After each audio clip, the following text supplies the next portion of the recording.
Russia Ukraine యుద్ధం మొదలయ్యి 2 సంవత్సరాలు పూర్తయింది. ఉక్రెయిన్ రష్యాకి అన్ని విధాలా ధీటుగానే సమాధానం ఇస్తోంది. రష్యా పెద్ద దేశం, ఉక్రెయిన్ చిన్న దేశం. కానీ ఉక్రెయిన్ ఇంతకాలం తట్టుకుందంటే అది చాలా పెద్ద విషయమే. ఇక్కడ కొత్తగా ఒక వార్తలు వినిపిస్తున్నాయి. రష్యా ఉక్రెయిన్ పైన కెమికల్ వెపన్స్ వాడుతుందని. రసాయన ఆయుధాలు, యుద్ధంలో రసాయన ఆయుధాలు వాడటం అనేది ఇల్లీగల్ అండ్ ఆల్సో ఇమ్మోరల్, అనైతికము, చట్ట వ్యతిరేకము. అమెరికా ఈ దిశగా రష్యా పైన ఆరోపణలు చేస్తోంది.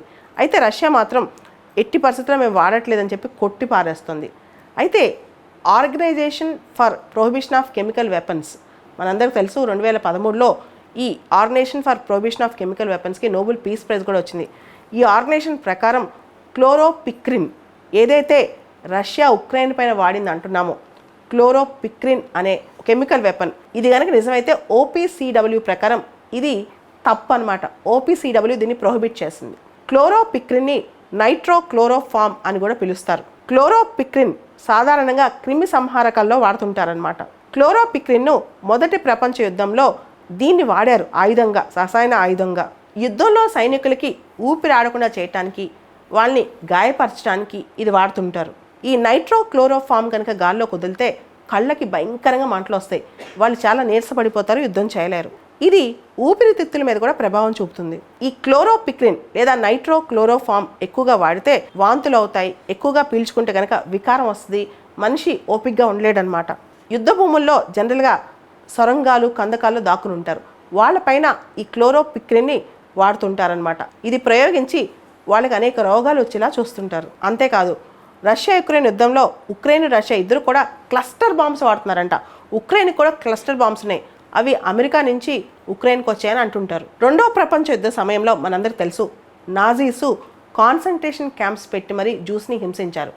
ఆ కాన్సంట్రేషన్ క్యాంప్స్లో ఎవరినైతే గ్యాస్ ఛాంబర్స్లోకి పంపిస్తారో వాళ్ళకి ఒక గ్యాస్ వదిలేవాళ్ళు అనమాట. అదే కెమికల్ వెపన్ అని కూడా మనం చెప్పొచ్చు. అదే హైడ్రోజన్ సైనైడ్ లేదా జైక్లాన్ బి అంటారు. ఆ గ్యాస్ ఛాంబర్లో వదిలి 10-15 నిమిషాల మనుషులు ఊపిరి ఆడకుండా చచ్చిపోతారనమాట. అది పనిష్మెంట్. అక్కడ గ్యాస్ ఛాంబర్లోకి పంపించారంటే కొన్ని గంటల తర్వాత వాళ్ళు ఒక ఆవిరైపోయి, ఫ్యూమ్ అయిపోయి పైన గొట్టల నుంచి బయటకు వస్తారంట. మన ఫ్రెండ్ ఎవరైనా గ్యాస్ ఛాంబర్లోకి వెళ్తే ఎక్కడున్నాడు మన ఫ్రెండ్ అని ఎత్తుకుంటే, ఇంకెక్కడ మీ ఫ్రెండ్ గాల్లో ఉన్నాడని చెప్పేవాళ్ళంట. అదేవిధంగా వియత్నాం యుద్ధంలో అమెరికా వాళ్ళు అక్కడ ఏజెంట్ ఆరెంజ్ అనే కెమికల్ వెపన్ చల్లారు. ఏజెంట్ ఆరెంజ్ అనేది బేసికల్గా ఒక హెర్బిసైడ్ అనమాట. దీన్ని కనుక జల్లితే ఇది మనుషులకు, పంటలకు అన్నిటికీ నష్టం. మనుషులకి చాలా ఇచ్చింగ్ రావటము, స్కిన్ డిసీజెస్ రావటము, రెస్పిరేటరీ ప్రాబ్లమ్స్ రావటము, ఇవన్నీ జరుగుతాయి. ఈ ఏజెంట్ ఆరెంజ్ వల్ల వియత్నాంలో సామాన్యులతో పాటు అమెరికన్ సోల్జర్స్ కూడా ఇబ్బంది పడ్డారు. ఏజెంట్ ఆరెంజ్లో ఒక కెమికల్ కంటామినెంట్ ఉంటుంది, అదే డయాక్సిన్. సద్దాం హుస్సేన్ కుడ్స్ని ఎలిమినేట్ చేయడానికి కెమికల్ వెపన్ వాడాడు, అదే మస్టర్డ్ గ్యాస్. సిరియాలో కూడా కెమికల్ గ్యాస్ కొన్ని సంవత్సరాల క్రితం సరీన్ అని చెప్పి ఒక గ్యాస్ వాడటం జరిగింది.